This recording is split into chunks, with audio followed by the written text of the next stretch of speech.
আসসালামু আলাইকুম বন্ধুরা, কেমন আছেন আপনারা সবাই? আশা করি আপনারা সবাই ভালো আছেন। আমিও ভালো আছি, কিন্তু আমি অসুস্থ ছিলাম। অসুস্থ থাকার কারণে আমি 2টা দিন ভিডিও দিতে পারিনি। 2টা দিন ভিডিও দিতে পারিনি। আজকে বানাবো বন্ধ পাতালের পাতা দিয়ে চাপড়ি। আমি চাল, ডাল, খেসারির ডাল, পেঁয়াজ, রসুন এগুলা বাইটে এই চাপড়িটা বানাই কিন্তু। তো ওই ডাল ভিজে রাখছি, তারপরে কিন্তু চালও ভিজে রাখছিলাম। ভিজাই রাখে এখন এই যে সুন্দর মতো করে পাটায় বাইটে তারপরে দিয়ে গেছি কিন্তু আমি এই চাপড়িটা বানাই বা এই চাপড়িটা খাই। আমি খাইছি প্রায় আরো 8-10 বছর বা 13-14 বছর আগে। তারপর আর খাওয়া হয় নাই। আমার নিচে থেকে একটা ভাবি এই পাতাটা দিয়ে গেছে, দিয়ে যাওয়ার কারণে আজকে দেখেছে বানাইতেছি। তো যাই হোক, কে কোথায় কিভাবে এটা কেমনে খান কমেন্টে জানাই যায়। আর বন্ধুরা, যদি হাতে পায়ে আঙ্গুলে যদি ব্যথা উঠে না করে, তাহলে আমার চ্যানেলটাকে একটা লাইক, একটা কমেন্ট, প্লিজ চ্যানেলটাকে শেয়ার করে দিন বা সাবস্ক্রাইবার করে দিন। তো দেখেন, আমি কিন্তু হলুদ দিছি আর কিন্তু লবণ দিচ্ছি।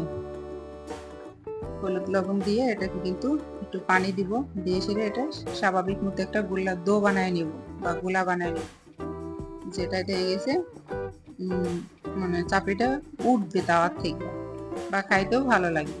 এই যে দেখেন, পরিমাণ মতো লবণ দিয়ে দিচ্ছি কিন্তু। তো এখন কিন্তু এই যে মথে নিচ্ছি, হাত দিয়ে চটকায় চটকায় কিন্তু যে মথে নিচ্ছি। তো মথাটা শেষ হয়ে গেলে কিন্তু আমি চাপড়িটা অলরেডি বানাবো। তো বন্ধুরা, তো আমার ভিডিওটা দেখতে থাকুন আমি কিভাবে দেখেছে এই চাপড়িটা বানাই, বুঝছেন?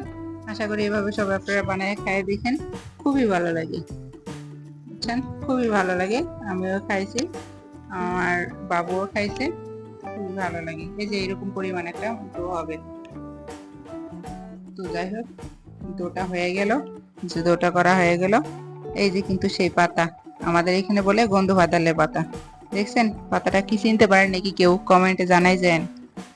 তো এখন কিন্তু আমার এই ডোটা কিন্তু হয়ে গেছে। এখন এই পাশে তাওয়াটা গরম করব, গরম করে চাপড়িটা কিন্তু হয়ে গেছে বানাবো। পানিটা পরিমাণ মতো আর যতটুকু দরকার ছিল ততটুকু দিয়ে দিলাম।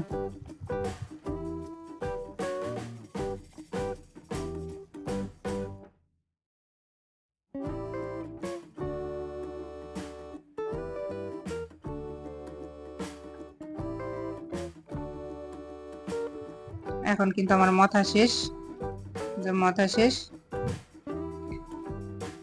তারপরে কিন্তু আমি তাওয়ায় বসাই দিব। তো তাওয়ায় বসাই দিচ্ছি। তাওয়ায় আগে দিয়ে গেছি সকালবেলা আমি একটা মাছ ভাজছিলাম, সেই মাছ ভাজা তাওয়াটায় যাতে একটু তেল তেল আছে, খাইতে ভালো লাগে। আস্তে আস্তে করে আমি কিন্তু চাপড়িটা বসাই দিচ্ছি, যে চাপড়িটা বসাই দিচ্ছি আস্তে ধীরে আস্তে ধীরে। তো এটা বেশি দিয়ে গেছে, ইয়ে হলে কিন্তু এটা উঠবে না, একটু মোটা করেই দিতে হবে। তো যাই হোক, আমি দেখেন কিভাবে আস্তে আস্তে এই চাপড়িটা বানাই নিচ্ছি, দেখছেন?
তো বন্ধুরা, চাপড়িটা কিন্তু বানানো শেষ, উল্টায় পাল্টায় নিচ্ছি।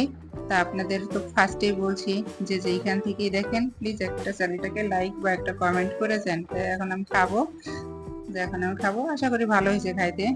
তো আপনারা এইভাবে বানায় খায় দেখেন, আপনাদের কাছেও ভালো লাগবে। তো আমার ভিডিওটা যদি ভালো লাগে তাহলে পরবর্তীতে আবার দেখেন বা আরেকজনকে শেয়ার করেন। তো আজকে শরীরটা বেশি একটা ভালো না, এই জন্য কথাও বেশি একটা বলতে পারলাম না বা কথাও বলতে পারতেছি না। শরীরটা অনেকটা উইক, দুর্বল লাগতেছে, ভালো লাগতেছে না। তো বন্ধুরা, যে যেখান থেকেই দেখেন ভালো থাকেন, সুস্থ থাকেন, সবাই মিলে ভালো থাকেন। তো আল্লাহ হাফেজ। পরবর্তী ভিডিও দেখার জন্য আপনাদের সবাইকে আমন্ত্রণ রইল।